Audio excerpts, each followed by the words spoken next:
What's going on, guys? Today's video is going to be on the 7 Habits of Highly Effective People by Stephen Covey. Now, this book has touched millions of people's lives. It's one of, if not the most well-known success books out there. There are literally thousands of success books out there, so why should this one be any different? Well, Stephen researched the last 200 years of success literature and found something quite interesting. In the last 50 years, most of the books have been focused on the personality ethic. Things like public image, how you dress, how you perform in social interactions, positive mental attitude, skills and techniques to get people to behave in certain ways. These books focus on how to appear rather than how to actually be. The 7 Habits of Highly Effective People takes an inside-out approach. It focuses on the character ethic rather than the personality ethic. In the words of Stephen Covey, almost all the literature in the first 150 years or so focused on what could be called the character ethic as the foundation for success. Things like integrity, humility, temperance, courage, and justice, patience, industry, simplicity, modesty, and the golden rule. The character ethic taught that there are basic principles of effective living, and that people can only experience true success and enduring happiness as they learn and integrate these principles into their basic character. Greatness starts from the inside out. Of course, there is a place for personality ethic, but character forms the foundation. Personality ethics need to be rooted in character. The personality ethic can be seen as fake, or as a fake it till you make it image if it's not rooted in character. Sometimes people apply these personality techniques in order to use and manipulate people to meet their own goals and agendas. In the long run, people will eventually see through this duplicity. But you can't fake character ethic. If you're still a little fuzzy on this concept, picture an iceberg, right? The personality ethic is above the water. The character ethic is below the water. It forms the foundation. It's where the greatest impact over the long term is. It's where you sow the seeds of greatness. The problem is that people don't focus on the foundation. They focus on the appearance. They're looking for shortcuts and quick fixes, but there are no shortcuts. There is no quick fix program. But if you endure and apply the following habits, you will absolutely achieve your goals, and it will help you develop better relationships. A bit of a long intro there, but necessary to understand the principles this book is based on. So let's jump into the 7 habits. Habit 1 is be proactive. Let's look at something called the circle of concern and the circle of influence. The circle of concern consists of all the things that are out of your control, like the weather, politics, what people think of you, the economy, other people's mistakes, and other people's opinions. The circle of influence consists of all the things you can control, your attitude, what you read, what skills you learn, your enthusiasm, how you spend your free time and who you spend it with, your habits and hobbies, and so on. With that said, there are 2 ways to live life. You can either be reactive or proactive. Reactive people complain about the things that are out of their control. Their environment and outside forces affect their performance and their mood. Additionally, they don't take action or ownership of the things that they can control. And then you have the other type of person. They are proactive. This type of person realizes that their decisions determine their life, not their conditions. Proactive people don't complain about things they can't control. Additionally, they take action to improve the things that they can control. Proactive people understand that sometimes we may not have complete control over a certain situation, but we can control how we respond to a situation. So let's look at an example of how a proactive and a reactive person responds to the same situation.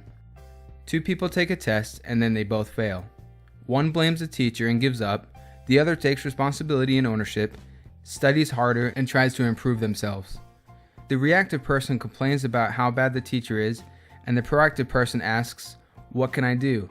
They look at themselves first instead of blaming and complaining.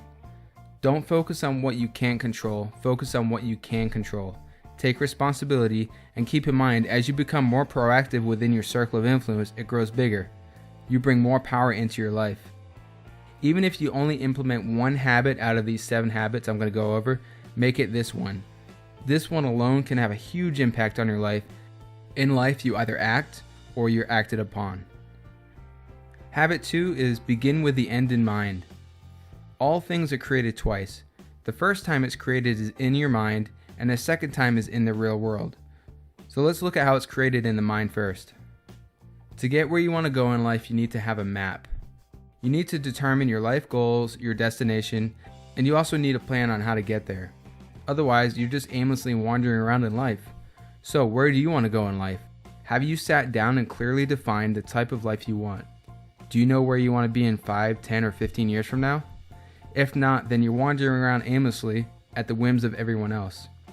Let me put it another way. Picture your life like a ladder.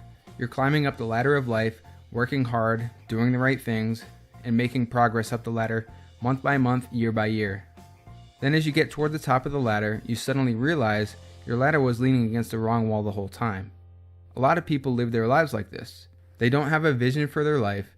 They don't have what Stephen calls a personal mission statement. You need to make a conscious effort of where you want to end up, or other people will control your life and where you end up going. This is why this habit is so important. You need to figure out your destination first and then work towards it. If you're not really clear on what your purpose is, then think about the end of your life. How do you want to be remembered? Why do you want to be remembered for that? Find your purpose and make sure it has a strong why behind it. Not something like having a lot of money, but something that you have a real passion for. You weren't put here to make money, buy stuff, and then die. You have something to contribute to the world. You can add value. So find out what that is. Instead of asking what life has to offer you, ask what you can offer life. So take the time to think about your purpose, think about your values, and write them down. Your personal mission statement can be as simple as Will Smith's, which is, I want the world to be better because I was here. Very simple, and what you do is you keep this mission statement at the forefront of your mind, and whenever you make a decision, you see if it's in alignment with that mission statement. This will keep you on track.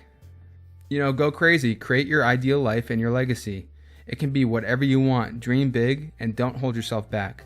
Most of the time, the thing that holds us back is ourselves, so don't let self-doubt get in the way. Realize that anything is possible, so define how you want your life to be right now. Don't let the past or anything else hold you back. You write the script to your life, no one else. You are the programmer. Alright, habit 3 is to put first things first. If habit 2 says you're the programmer, then habit 3 is write the program. This is the second creation. As you learned in habit 2, all things are created twice. First in the mind, and then in reality. Habit 3, putting first things first, is where you take the steps and actions required to make your vision a reality. This is where we begin examining our daily routines and habits. Ask yourself, what's the most important thing for you in this moment? It's probably your significant other, finishing school, improving your health, or your family, right? It's not checking Facebook or Instagram. So why do we spend so much time doing these useless things, right? We need to get into the habit of putting first things first.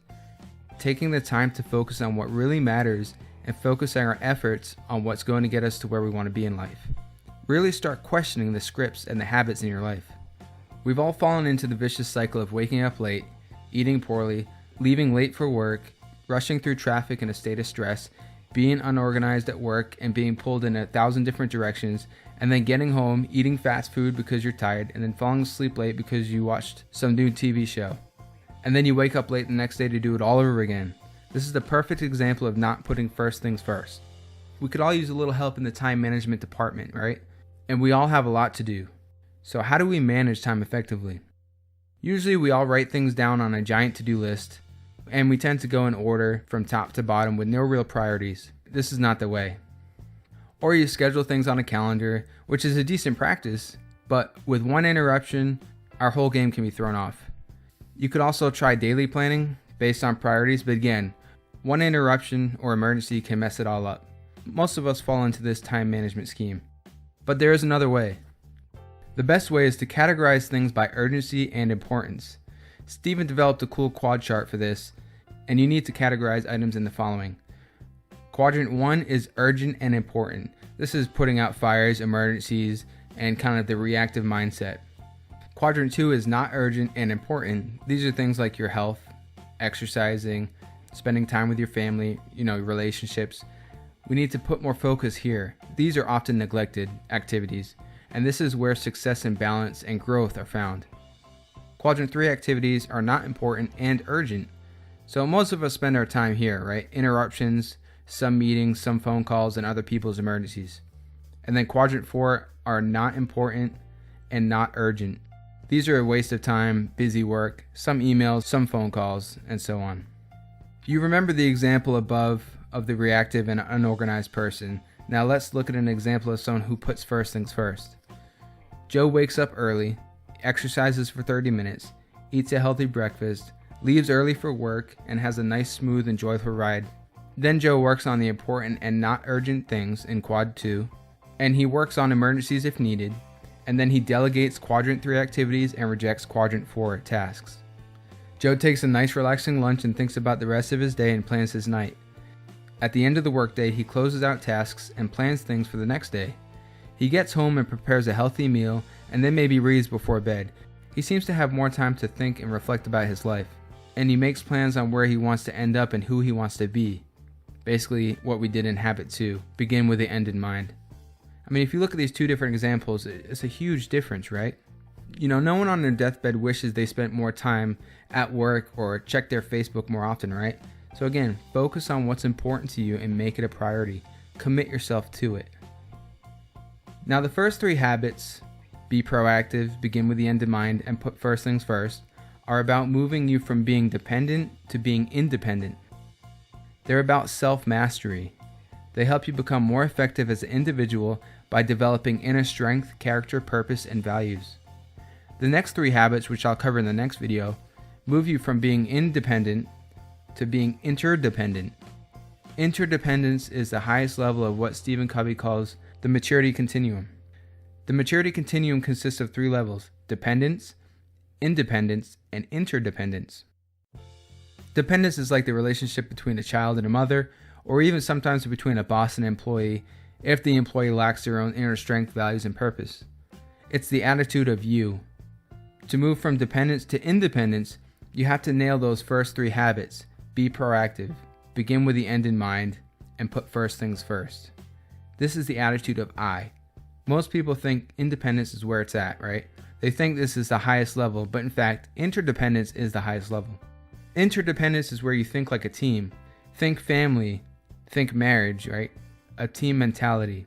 We accomplish what we want together. It's the attitude of we. We can combine our talents and our abilities to make something even better.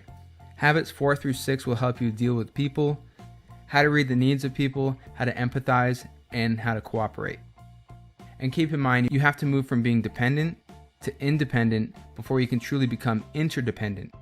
So go ahead and check out part 2 of this summary, where you can learn about habits 4 through 7. I'll link to it right here.